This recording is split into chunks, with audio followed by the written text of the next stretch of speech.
What's up everybody, it's Sean here, back today to give you guys a review of the Adidas Yeezy Boost 700 in the Sun colorway. This pair dropped on Saturday, January 23rd for $240 or $320 here in Canada. This is a price reduction from previous Yeezy Boost 700s, which I believe was $300 before or 400 Canadian. I'm assuming this is Adidas's attempt to generate more sales or something like that, but I'm not exactly sure, but I'm not complaining. If you look at the colors of this shoe, this looks like a yellowed out version of the original Wave Runner colorway, and in many ways it is very similar. Starting things off, taking a look at the toe cap, here we have this fork-shaped overlay of suede, which is done in this deep gold color. Underneath this we have turquoise and dark green colored mesh panels, along with this reflective 3M strip in the center and black suede overlays. On the mid panel of the sides of the shoe, here we have this cutout which reveals a mesh layer, and beneath this it's a bit hard to see right now, but we have the Adidas 3 stripes, which is constructed out of reflective 3M. Covering the eyelets of the shoe and surrounding this mid panel, we have a very soft, very premium yellow colored leather.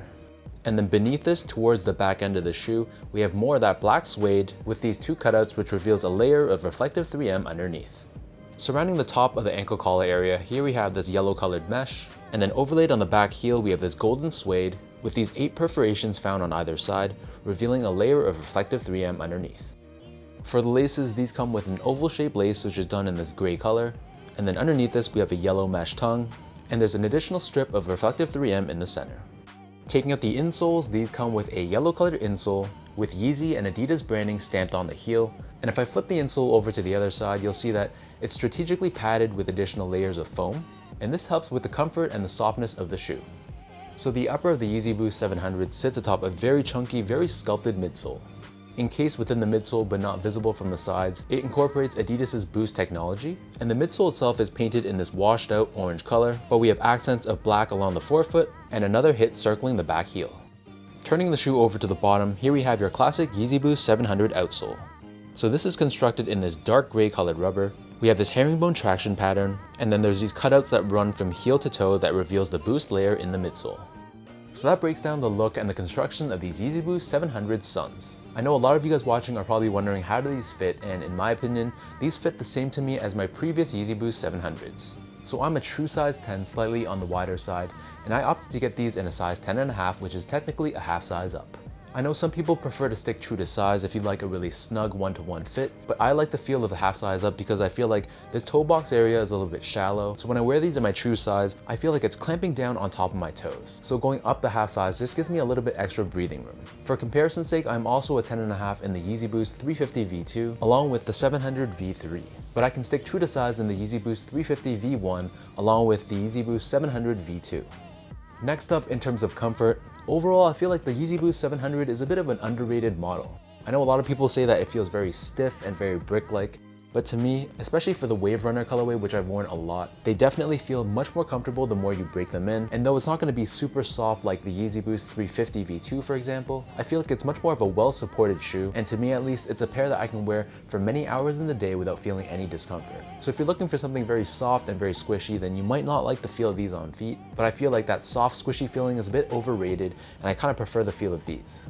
Last but not least, in terms of the quality and craftsmanship, overall I'd say that the material quality was pretty solid. I felt like the suedes and the leather they used felt pretty premium, and the overall build on this shoe was pretty solid. I had some small issues with the paint on the midsole, but it was pretty minor, so all in all, a pretty solid job by Adidas.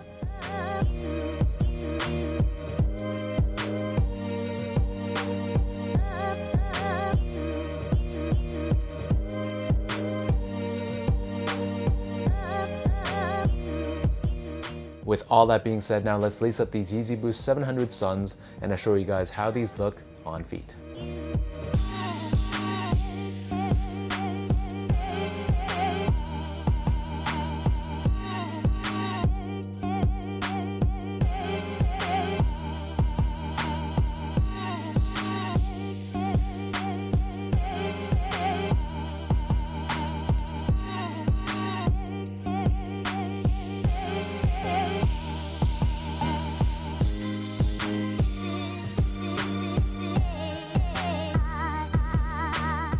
I know there was a lot of hate being shown for this shoe, but honestly when I first saw images of this shoe, I was already drawn to it.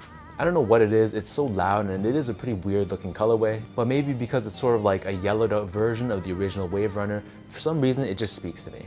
So let me know in the comment section down below what you guys think about this Yeezy Boost 700 in the Sun colorway. How do you guys feel about the color choices used? Is it a little bit too out there, a little bit too strange? And generally speaking, are you a fan of the 700 model, or is it not really for you? If you guys enjoyed this review, be sure to comment down below, hit that like button, and subscribe if you haven't already. And you can follow me on Instagram at esco8, check out my Twitter at sean.go, and visit my website at seango.ca. So until next time, thanks so much for tuning in. Hopefully you guys enjoyed this review, and I'll catch you guys all in my next video.